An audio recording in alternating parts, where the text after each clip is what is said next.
¿Qué me dirías si pudieras utilizar los trucos de los mejores jugadores del mundo en el próximo partido en el que vas? En este vídeo voy a explicarte cuáles son algunos de los trucos de los mejores jugadores.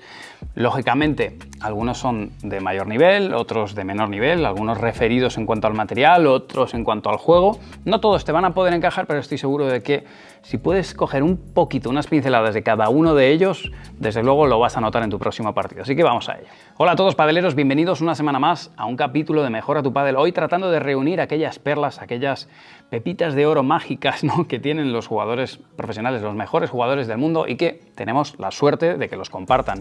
Esto no en todos los deportes sucede, pero bueno, estamos en el pádel, somos un deporte joven, los jugadores profesionales son bastante accesibles y hoy voy a compartir con vosotros varios de estos trucos o de estos aspectos que a ellos les sirve y que les han ayudado a dar un paso adelante, y hoy están para vosotros porque los han compartido ellos mismos, así que bueno, creo que es súper interesante y no perdemos nada por probarlo. Como te decía en la introducción, no todos los vas a poder poner en marcha porque algunos son más costosos, pero hablamos de los mejores del mundo y lógicamente ellos tienen otra capacidad y tienen en su mano recursos que no todos tenemos.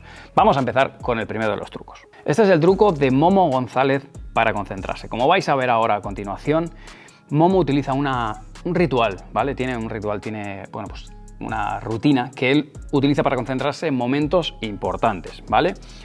Decirte, antes de que pasemos a escuchar sus palabras, esto lo hace cuando considera que necesita enfocarse, cuando considera que ha llegado un momento importante o que necesita resetear, ¿vale? Vamos con el truco y ahora lo comentamos. ¿Qué manías tienes así importantes o a rajatabla? Tengo una que es una rayada, que va a explicarla, la gente no lo va a entender. Yo cuando hago un punto de break, un punto importante o se me viene a la cabeza simplemente, el cristal, hay 5 cristales creo en el campo, sí. Pues el cristal lo divido en 3 partes, que es una esquina, el medio y otra esquina. Sí. Y ese cristal yo lo junto con el cristal de la pared lateral. Vale. Y hago lo mismo, lo divido en 3 partes. Y entonces las intersecciones de esas 3 partes forman 9 puntos. Sí. Y tengo que pisar los 9 puntos sí o sí. Tengo que pisar sí o sí. Los 9. Y como me falte uno, tengo que volver a pisarlo. Si se me viene a la cabeza eso, tengo que hacerlo. Es una rayada máxima. Es un buen toque. Pero... Os hago un breve análisis de lo que acaba de suceder o de lo que nos cuenta Momo. Más allá de que copiéis esta rutina, que la podéis probar, pero es bastante compleja, de hecho, me costó entenderlo.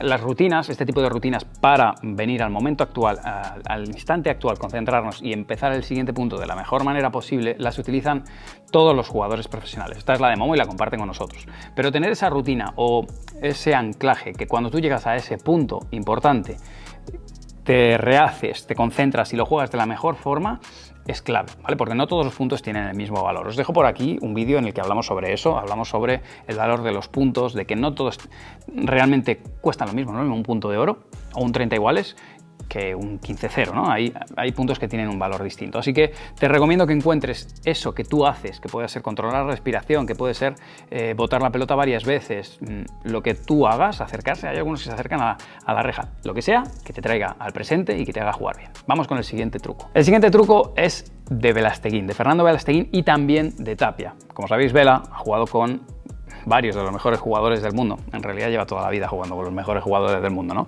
Pero en su caso es un truco en cuanto al material. Este es un truco que no todos vais a poder aplicar, pero os lo voy a adaptar, ¿vale? Quédate hasta el final, vamos a verlo, nos lo cuenta el propio Agustín Tapia. Cuando terminéis de escucharlo, volvemos aquí y os lo explico. Yo cada partido voy con 3 palas. Yo siempre intento tener a las 3 relativamente iguales.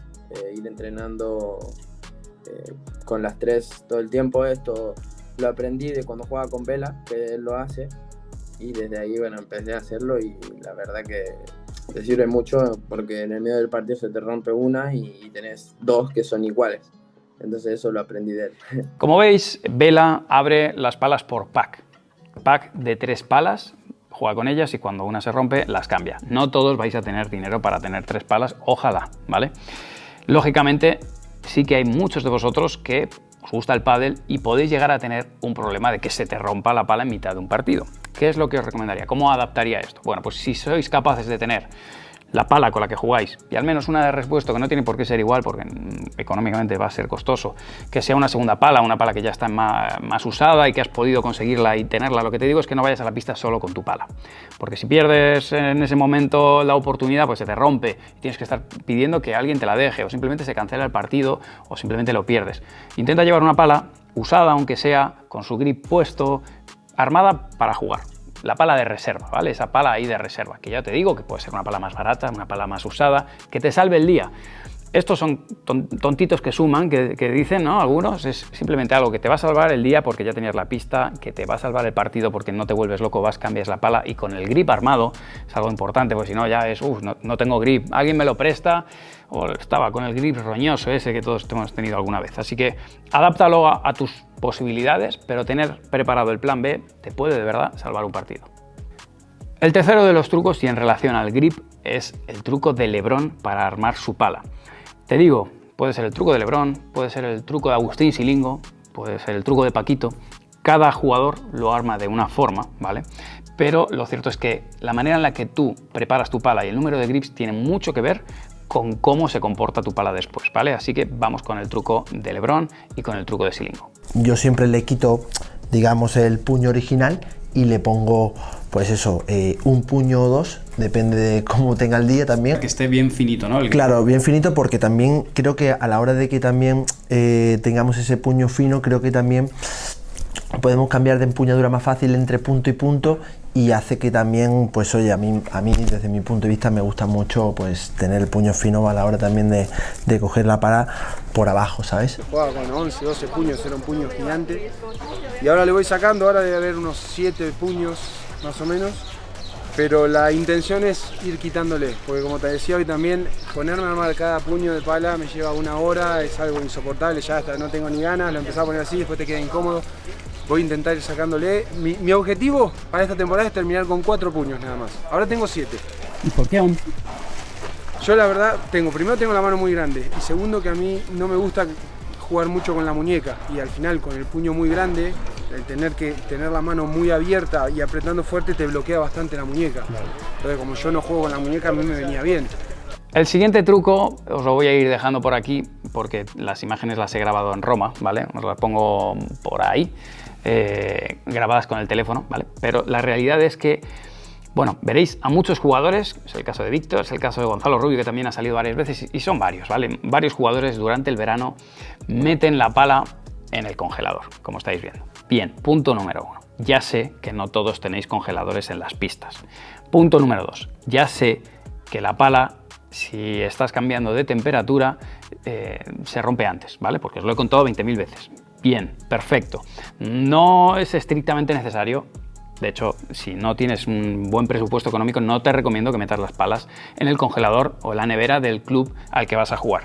Lo que sí que te digo es, fíjate que los jugadores profesionales en verano cuidan que la temperatura de la pala no exceda de un número de grados, ¿vale? Ellos tienen la posibilidad de meter la pala en el congelador y que cuando se parta les traen 5 más, ¿vale? Porque tienen esos sponsors que les ponen la pala gratuitamente, no es tu caso. Pero ¿qué es lo que podemos sacar de estas imágenes que has visto de Víctor Ruiz metiendo y sacando la pala del congelador? Y como te digo, lo hacen muchos jugadores. Que la temperatura en la pala afecta, y afecta mucho. Así que dejar la pala en el maletero, tanto en invierno como en verano. Lo que pasa es que en verano se vuelve muy incontrolable, y en invierno es que te dejas el brazo para mover la pelota. Cuanto más estable esté la temperatura de tu pala, se nota mucho. Entonces, ¿qué te recomiendo? Que tengas un paletero o funda termoprotectora, ¿vale? Los paleteros ya vienen con ese recubrimiento así como metalizado, que hace que no cambie, no varíe tanto la temperatura. Que cuando vienes a un cambio, si bien no la metas ahí al congelador, por lo menos la protejas de la luz directa del sol. Que tanto maletero como donde dejas la pala, ¿vale? En momentos de pausa, cuídalo, porque eso hace que la temperatura de la pala oscile, varía, y realmente se nota a la hora de jugar. Estás esperando una reacción y la goma cambia, ¿vale? En tenis tienen cuerda, aquí no la tenemos. Así que este truco, aplícalo de la manera en la que consideres oportuno, también en función a tus recursos materiales, pero te puede ayudar a jugar mejor. El quinto truco es el truco de Paquito Navarro para rematar mejor, ¿vale? Paquito Navarro utiliza unos trucos a nivel técnico que hacen que pueda rematar mejor, consiga más kick. Bueno, es Paquito, ¿vale? Como os decía, algunos trucos los podemos copiar, otros no, pero oye, conviene que los tengas ahí bien a mano y los practiques durante este verano porque te pueden ayudar. Así que vamos con el truco de Paquito Navarro para rematar mejor.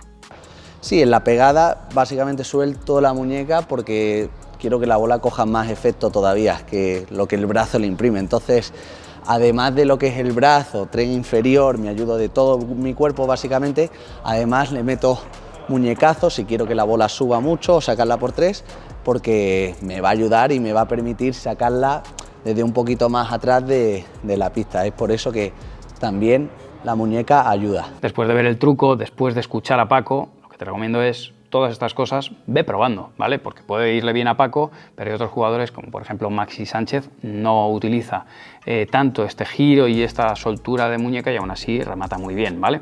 Te lo digo, pruébalo, son los trucos de los mejores jugadores del mundo y oye, si de todos los que te estoy dando al menos uno te ayuda, pues mira, en 10 minutos de vídeo has conseguido mejorar. Vamos con el último de los trucos, que es el truco de Sanyo. Os lo he dejado para el final, pero no tiene por qué ser ni mucho menos el peor, ¿vale? De hecho, déjame aquí debajo cuál es el truco que más te sirve para ti, que más te abre los ojos o que crees que puede ser más interesante. Y con Sanyo hablamos de táctica, porque en mi opinión Sanyo es el mago, es el genio de la estrategia y de cómo generar espacios, cómo en una pista tan pequeña realmente puede sacar tanta ventaja y puede hacer jugar tan bien a su compañero, ¿vale? El truco que nos comenta Sanyo es cómo generar espacios en su caso, porque es uno de sus tiros preferidos, con el revés de fondo, ¿vale? Vamos a ello. El amague de la chiquita, sea con pared o sin pared, chiquita a globo.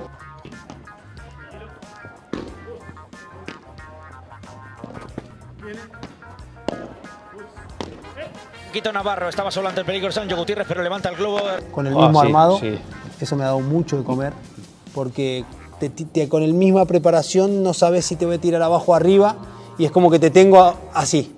Vas para adelante, pero te tengo también agarrado la camiseta. Entonces, claro, y voy construyendo. Te tiro una chiquita, me la leen, le pegan, perfecto. Pues ya sé que ahora la siguiente puede llegar a creer que viene chiquita y utilizo el globo. O lo dejo por algún momento importante, que piensen que va a venir globo porque ya tiré 5 globos, tiro una chiquita. Espero que eso también me ha funcionado, la chiquita de revés cruzada, sea con pared o sin pared, pero amagando siempre el globo, porque habilito mucho a mi compañero. Cuando juegas esa volea de revés paralela, que es muy típica del jugador de drive, ¿qué profundidad eliges? Porque en muchas ocasiones el jugador quiere hacer la mejor volea de revés paralela, se equivoca en la profundidad o se equivoca en la posición desde la que volea paralelo y te dan un paso, te volean, te equivocas en el rebote, te sacan de globo paralelo. ¿Dónde pones tú el foco para decir, mi volea la juego? Depende cómo venga la jugada, depende de dónde tenga parado el jugador. Si hay espacio, busco profundidad.